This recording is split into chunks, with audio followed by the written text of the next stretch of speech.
Ladies and gentlemen, we are looking at Tripit today, and I'm going to go through the free version versus the pro version. So let us get straight in. The first thing you want to note is right here on the home page, pretty much everything that they have is available to the free users. Now, if you want to create a trip, all you have to do is tap on Add a Trip, and you can go ahead, give it a trip name, a destination, a start date, and an end date, and tap on Save. Additionally, you can add a picture for your trip, and then you have all your trips open like this, right? So there's a few options when you are using your trip. So you can merge your trip with another trip. You can, of course, delete, and then you can export the trip to your calendar. Now, this is basically what it looks like. If you go in here, you can export this to your calendar. Now, if you go down here, you can copy the calendar feed URL, or you can just go ahead and tap on Google Calendar and go ahead, and then you can now add this to your Google Calendar. So, you can manage all of this on your device, and it'll be updated as you go along.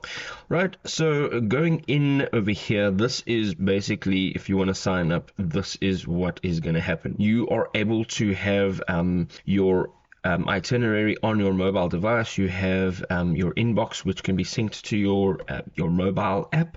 There's some travel guidance.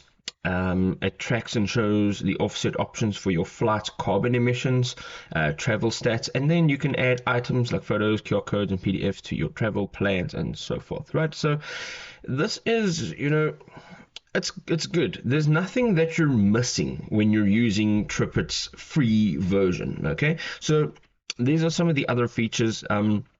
Tripit creates a schedule showing you where to be and when while on your trip, so they will help you find your way around. That's great. And then you can send your plans again, as we went through, to your calendar and so forth, right? But when we are going into the pro version, okay, if we go here, you can just tap in Tripit Pro. And this is now where things start to get serious. So while you're still planning your trip, okay, there is a seat tracker. This lets you know if there's a better seat that comes available, okay, while you're planning. The fare tracker, same thing, it notifies you if your airfare price drops after you've booked. And that is fantastic, because if you don't know, then you won't be able to save those few bucks. There is also a check-in reminder, gives you heads up 24 hours before your flight. The point tracker, that's great. Keeps track of all your rewards programs. It automatically shares your travel plans with a selected group of family, friends, colleagues, whoever you would like to share that with. And then you get the international travel tool, which provides you country-specific travel information, which I always think is great, because you go into a new country, you've absolutely no idea what the norms are. And then again, you are able to add items like your photographs, QR codes, and PDFs to your travel plans. And this is great, especially the QR codes if you want an easier way to be signing in, and easier way to just scan rather than just have everything all over the place. Again, they have the flight status, the alternate flights, which helps you find additional flight options when you're in need. And then it tells you what time you should leave for the airport. And then while you're on the move, it's got an interactive map.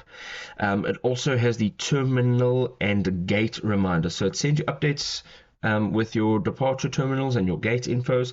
It also tells you about connecting flights. So it tells you, where you need to be, what you need, and then it also sends you the baggage claim location when you land. This is, it's a fair amount of additional features, right? So here's the thing. What are you paying to get all of this advantage? Well, if you just go ahead and you have a look at some of the things that they are saving you on, like the seat tracker, fare tracker, the points tracker, the inner circle, the travel tools, and then these are things that could potentially save you money, right? So you've got to weigh out how much it actually costs versus what you will be saving. So what does it cost? Tripit Pro cost a total of $49 a year. So now you're thinking, okay, that's great, right? $49 a year. Now, if you go ahead and you try and work out, like, why should I be using this service? Well, if you take 49 and you divide it throughout your year, you're going to get $4. So $4 out every month to be able to save on your travels. I think that's absolutely fantastic.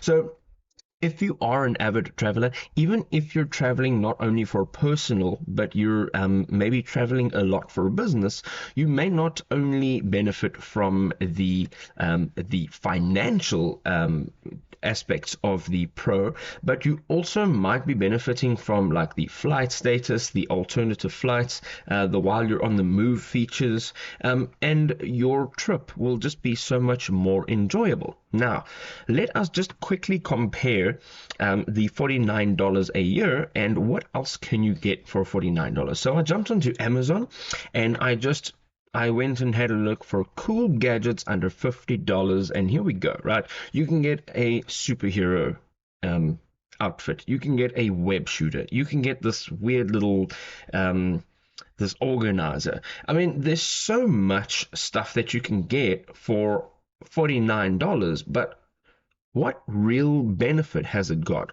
versus traveling, which will be doing hours at a time, just thinking about flights and moving around?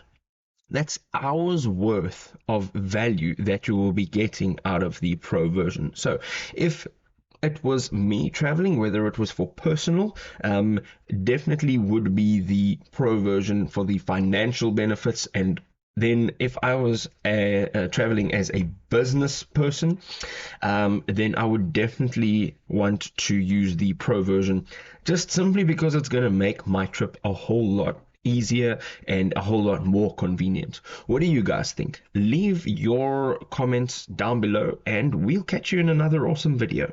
Cheers for now.